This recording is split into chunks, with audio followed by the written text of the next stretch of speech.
Товарищ Верховный Главнокомандующий, в соответствии с планом подготовки Вооруженных сил Российской Федерации под вашим руководством проводится тренировка по управлению Вооруженными силами Российской Федерации, в ходе которой будут отработаны задачи нанесения массированного ядерного удара стратегическими наступательными силами в ответ на ядерный удар противника.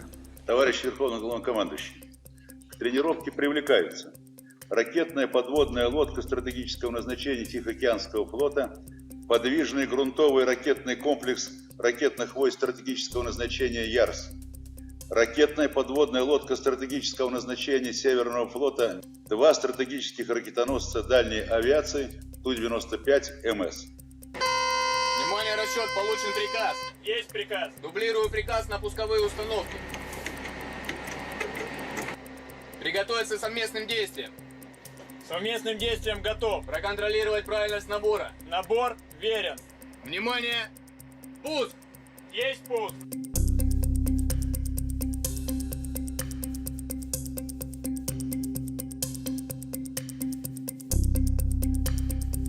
Боевая тревога, ракетная атака, ракетная атака, ракетная атака. Боевой курс 320. Есть БП-26. Есть КП-1. Есть БП-25. До старта 10, 9, 8. 3, 2, 1, 0. Есть старт ракеты. Есть старт ракеты по ракетной шахте номер 8.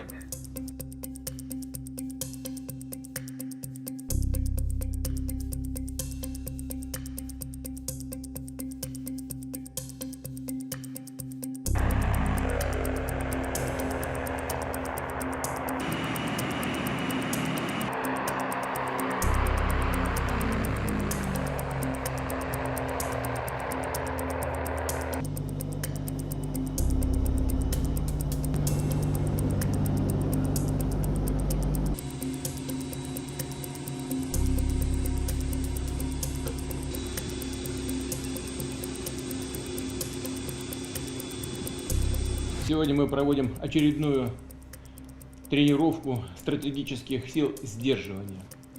Отработаем действия должностных лиц по управлению применением ядерного оружия с практическими пусками баллистических и крылатых ракет. Сразу отмечу, что Россия подтверждает свою принципиальную позицию о том, что использование ядерного оружия является крайней исключительной мерой обеспечения безопасности государства.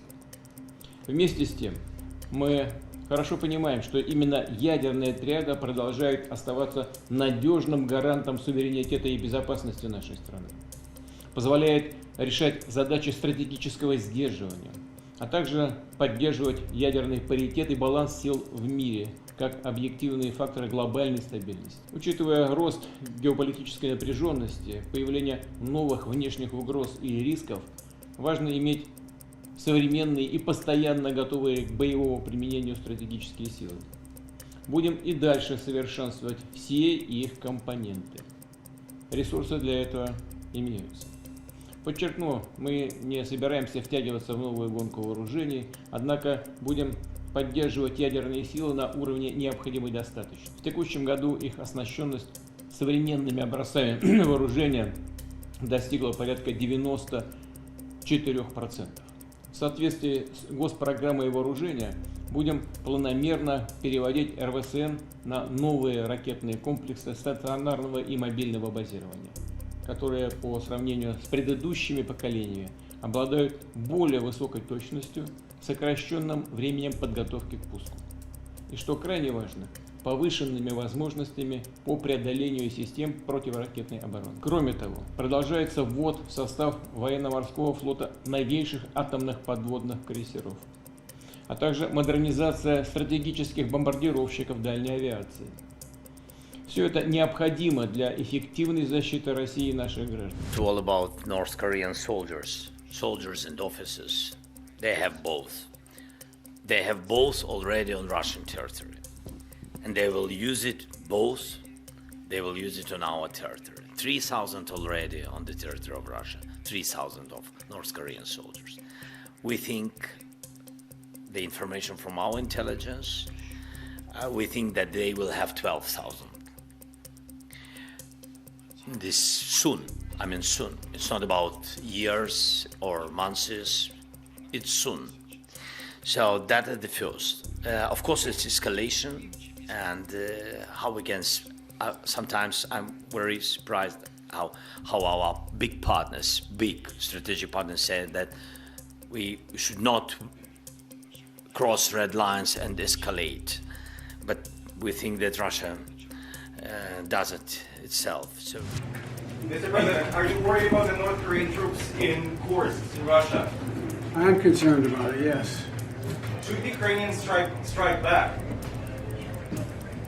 They crossed into Ukraine, yes.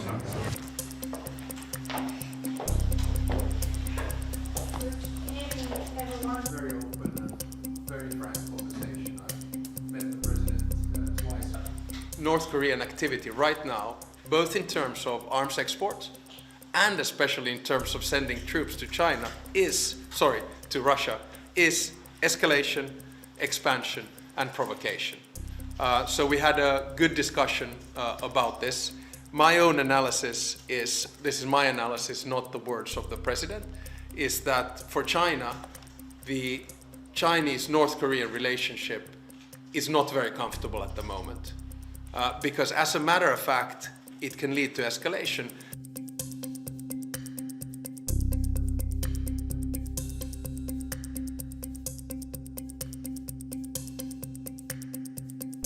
China's relationship with Russia, I respect the autonomy of both sides, has a direct effect on China's relationship with Europe. So if we feel that Russia's aggressivity in Ukraine is a threat to us, then it has ramifications for anyone who directly or indirectly supports Russia.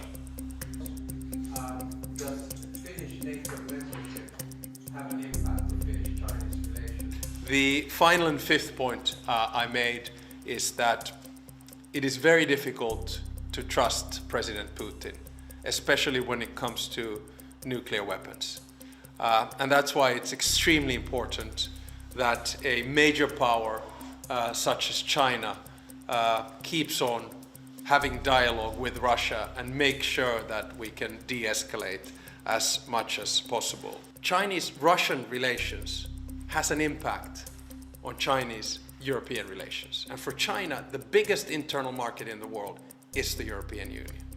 So my worry is that we're going into a cycle of tariffs, of trade escalation, etc., etc. We need to avoid that. We need to have a level playing field. And this is the ongoing negotiation.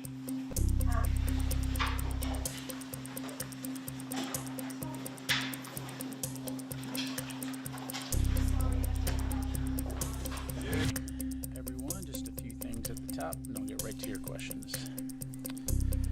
So we believe that the DPRK has sent approximately 10,000 soldiers in total to train in eastern Russia, and that these troops will probably augment Russian forces near Ukraine over the next several weeks.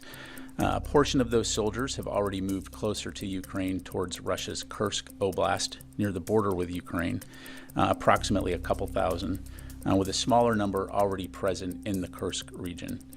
We remain concerned that Russia intends to use these soldiers in combat or to support combat operations against Ukrainian forces in Kursk. We continue to monitor closely and are consulting with our Ukrainian partners as well as other allies and partners. What's that? You said a small number already in the Kursk. Right. Indications that there's already a small number that are actually in the Kursk Oblast, with a couple thousand more that are either almost there or due to arrive imminently.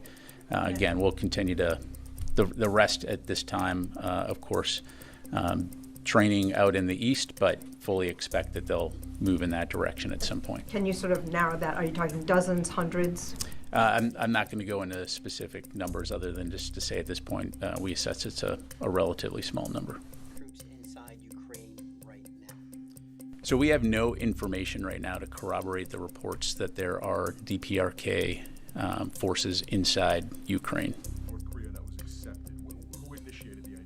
This is an indication of the dire situation that Russia finds itself in terms of manpower on the front lines.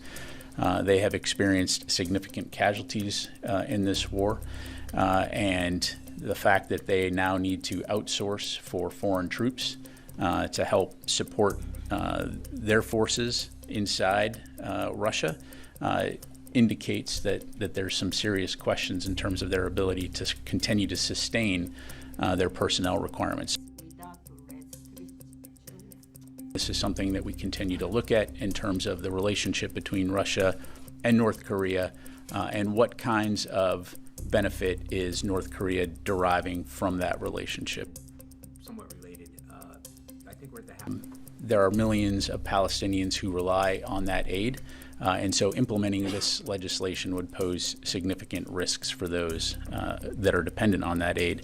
And so we will continue to urge the government of Israel to pause implementation of the legislation.